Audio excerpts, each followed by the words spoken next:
can't believe the FA. I mean, what kind of drugs are they on? I mean, sacking Sam Allardyce so easily. Okay, he made a little mistake, and it was a little mistake, And then you got people like Andy Goldstein of TalkSport, and he's chomping at the bit and foaming at the mouth, you know what I mean? And he's demanding that Sam Allardyce has got to get hung, drawn, and quartered or something, He's going nuts. The guy couldn't even speak after a while because he had to go and have a lie down, and Jason Cundy had to take over. So anyway, that was a load of baloney. So then they sack him like that. And why they sack him so easily? Because he's not a yes man.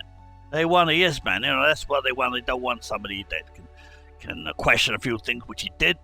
He questioned the FA's spending on Wembley, which is a great big white elephant, It's like a Millennium Dome almost, It's just going to bankrupt them for years, But Sam Allardyce is right to question it. He's right to question what Gary Neville was doing with Roy. Roy was a bit of a weak guy, anyone could walk all over him, That's why he couldn't get the team motivated.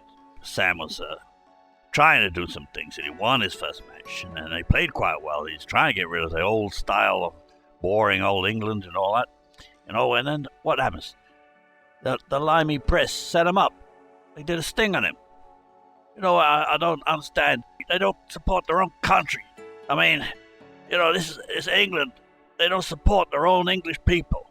And that's me. I mean, other country, Germany or Spain and that, they will all stand behind their country and their manager.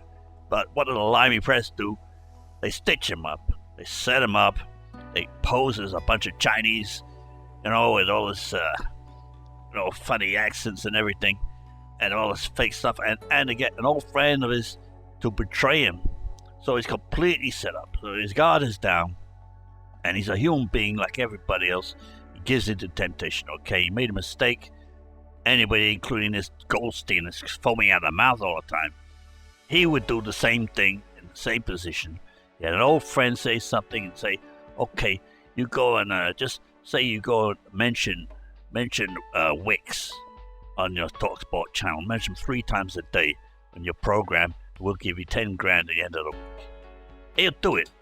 He'll do it because he just thinks it's perks of the job. It's perks. And that's all it is. It's perks of the job. You get in power and you get a few perks. That's normal. That's natural. That's the economics of the world. It's big business. That's all it's about. But he's not doing anything to betray his country. He's not fixing matches. He's standing by the England team. At the end of the day, what you want is a good England manager. You want the football to be good, and you want the results to be good. And England have done nothing since 1966. They've done nothing, and they've never won nothing. So it's about that. They came pretty close with Terry Venables. I'll give you that. But now the big talk is they talk about Wenger. They want Wenger. This the same bunch of Limey press. They want a Frenchman in the job. I mean, what's the matter with them?